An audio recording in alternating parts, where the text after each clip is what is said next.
What's up, ladies and gentlemen of the internet? How are you guys doing? Today on this video, we're actually going to swap out the rear cassette on my bike right here behind me. And this is the Trek Speed Concept. And currently on the rear wheel, I've got an 1125 cassette. And I typically use that cassette for flatter, faster races. And I actually have some pretty hilly stuff coming up. So I'm gonna swap that out for an 1130 cassette.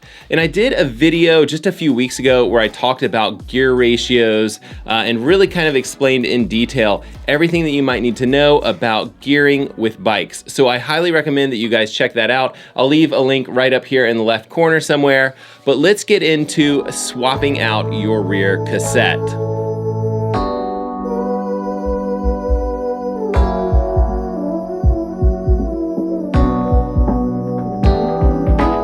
So when we ride our bike, we apply force in this direction on the cassette to propel our bike forward. We're actually also able to spin our cassette in the opposite direction, and the Freehub disengages to allow that to spin freely.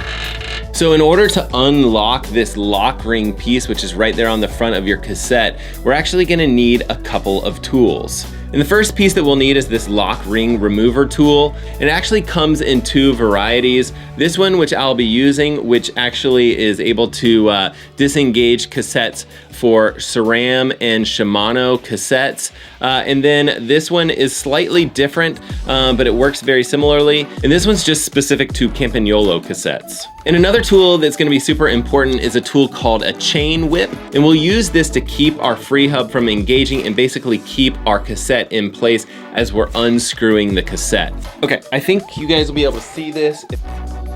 So the lock ring removal tool goes right in the middle here.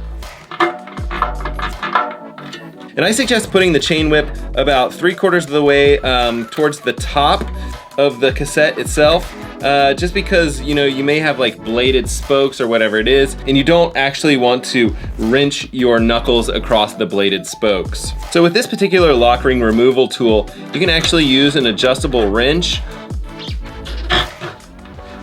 or you can use this little adapter, and you can use an Allen wrench, which is kind of nice as well. Once you have the lock ring loosened, you should be able to loosen it the rest of the way just with your fingertips. And then the cassette should slide forward and off the Freehub. When you open up a new cassette, I actually suggest that you keep the packaging, because I think what we'll do is we'll actually put the 1125 back in here just so that it keeps it nice and organized. And then sometimes what I'll do with a Sharpie is actually write down 1125 just so I know which particular cassette is in which particular package. If you're having trouble sliding your cassette off of your Freehub, what I've often noticed is that the aluminum Freehub body will sometimes have these little teeth marks in them, and basically that's just from you applying force onto the cassette and the cassette itself digging into the actual grooves of the Freehub body. So you may need to apply a little bit of force or pry it off with some sort of flathead screwdriver. And then if you're really noticing a lot of damage to the Freehub body itself, that's a piece that you can replace. And on these Freehub bodies, I usually look for the very smallest groove, and there's usually just one of those. And basically that just allows the cassette to only go on correctly in one spot. So I'll put that in one direction, in this case we're pointing it up. And with a new cassette, they'll have something called a speed loader, which does make it a little bit easier to load the cassette. But basically what you'll need to do is just align the small groove of the cassette to the small groove of the Freehub, and it should slide right on.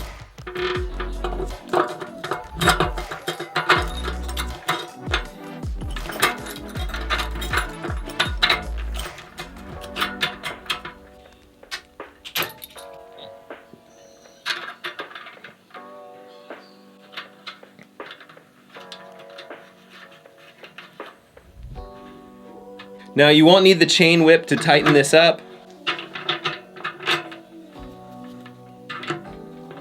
but I do suggest making sure it's firmly tightened. And that's it, this wheel is all set to go.